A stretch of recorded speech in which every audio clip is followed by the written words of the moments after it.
Erwin Dizon. I'm a car collector and an ecologist at the same time. My name is Jose Cortez. I'm a car enthusiast.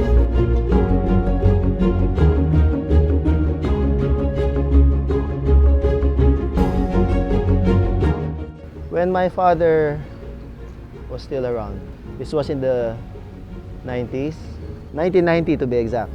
I saw a magazine where 66 or 67 GTO. And then when I saw that magazine, I showed my dad that I wanted this car. But since my dad was converting his V8s, American cars, to diesel, he told me, "Son, that's a gas guzzler," sabi niya. "Don't get that," sabi niya. So I put the magazine, car magazine, in a shelf. It never really umalis sa isip ko eh. So it was in my room, and then I kept looking at it until I saved enough, because I've been working for my dad then in the early 90s. I bought my first running car, which is a 1970 Camaro. And then that's where it all started.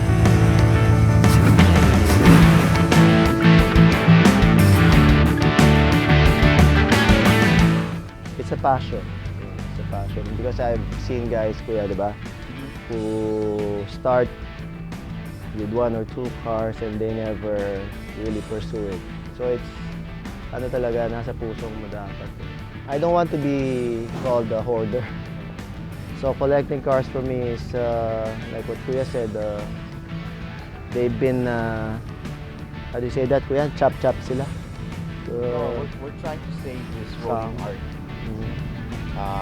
Only because of back in the 90s, these cars have been chopped for scrap metal, and a lot of them have been destroyed. So, and Erwin tries to save as much as he could. They really are an art form. You don't see this kind of styles in these new eras now. Most of them are all plastic.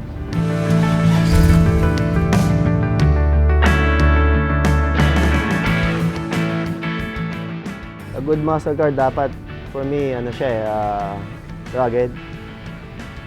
It's not shiny. Medyo may konting alikabok.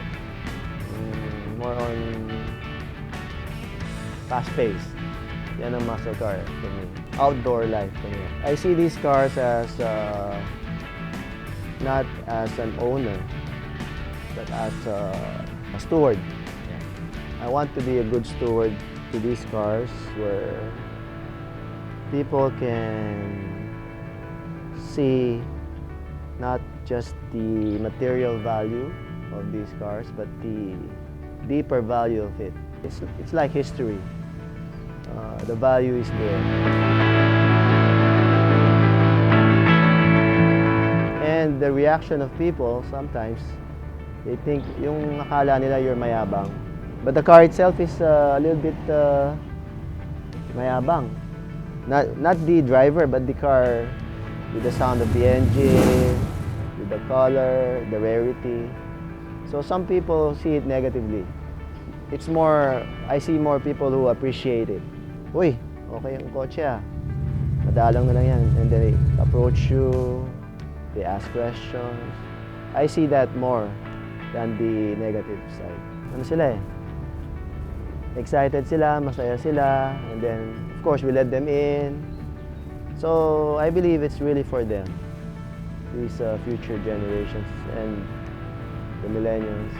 They hardly see this like in the streets.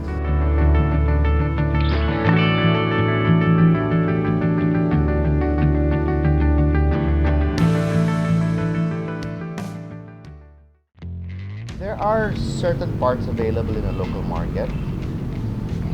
But majority of the structural parts of the car is imported. If they are broken parts like front suspensions and everything, The shock absorber you might be able to find, but when it comes to the lower A-arm, you might have to put them here. Now, if it's a rare car with a rare piece that you can't find, then sometimes it's just a remanufacturing of the bushings.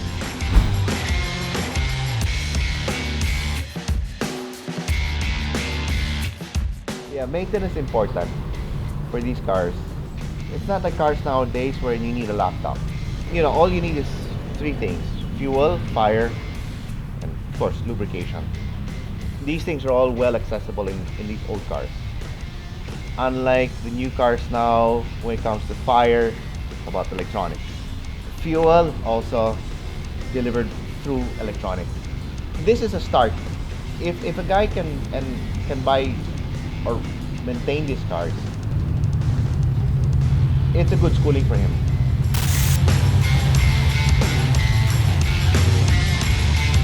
There's a lot of factors involved in selecting a car for a first timer. You have to choose the style you want. You have to learn the car. And you know, the worst case scenario, if you have you buy a cheap rust bucket and thinking, yeah, I can restore this, and then finding out parts are hard or not at all, you lose interest. Research on what style you want, if the parts are available, and who can work those parts car for you.